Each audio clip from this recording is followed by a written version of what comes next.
Today, we're going to draw this realistic glass jar using simple pencil shading techniques.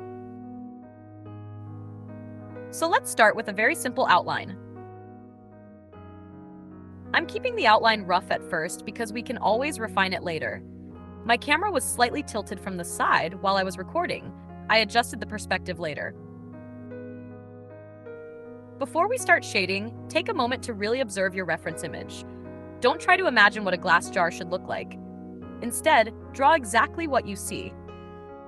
Look for the darkest areas, the lightest areas, and all the gray values in between. For realistic drawing, this is extremely important. The more accurately you see the tonal values, the more realistic your drawing will become.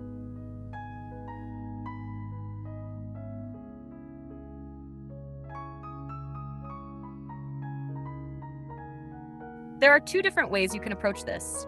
The first method is to identify all the dark spots and shadows first.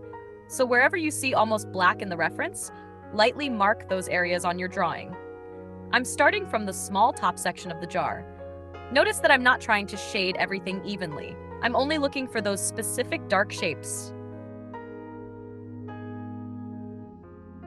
Don't shade the object like it's solid. Glass has broken up values, reflections, transparent areas, and strong highlights. So leave those white spaces alone.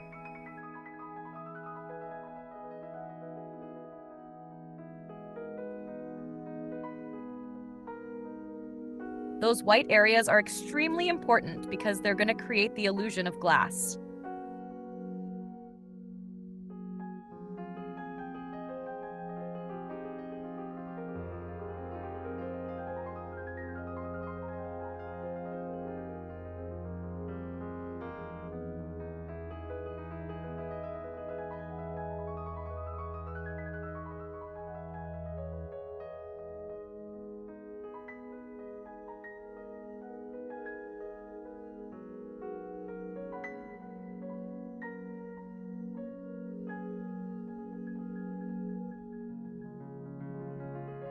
Now I'm using a blending brush to soften some of these edges. You don't need expensive art supplies for this. If you have a blending stump, blending brush, or even a small piece of tissue or paper, you can use that.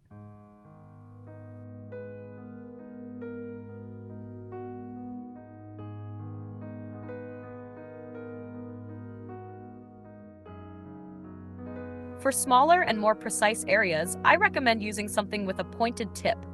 A pointed blending tool works really well for getting into those narrow spaces.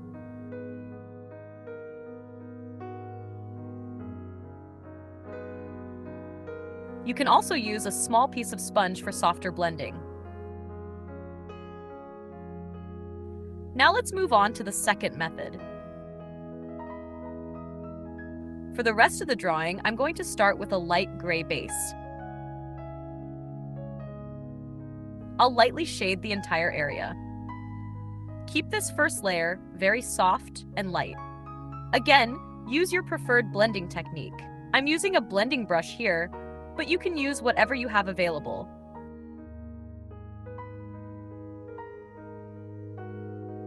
Once the light gray base is finished, we can start adding the darker shapes from the reference. Now I'm going one by one. I look at the reference, find a dark reflection, and place it in the same area of my drawing. Then I soften the edges where necessary.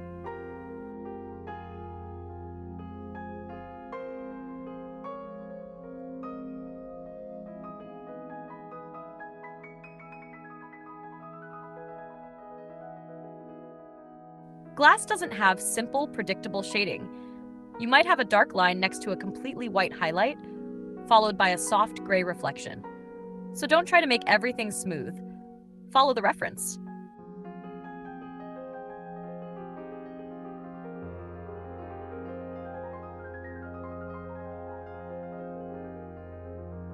If you miss a tiny detail, don't worry about it.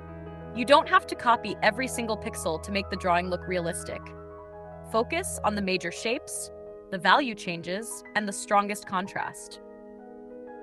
And here's another really useful trick for realistic glass drawing.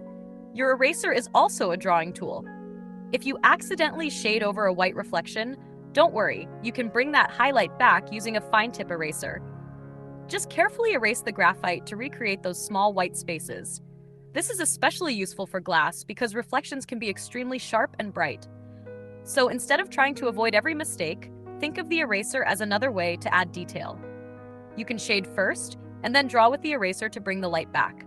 This creates a much better range of values.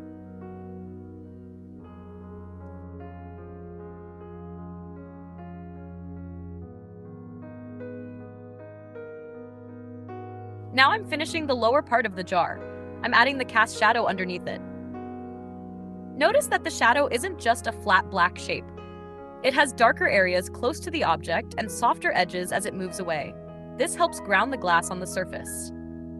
Finally, I'm using my white or fine tip eraser to add back some of the brightest reflections. These tiny highlights are what really make the glass feel transparent, reflective, and three-dimensional.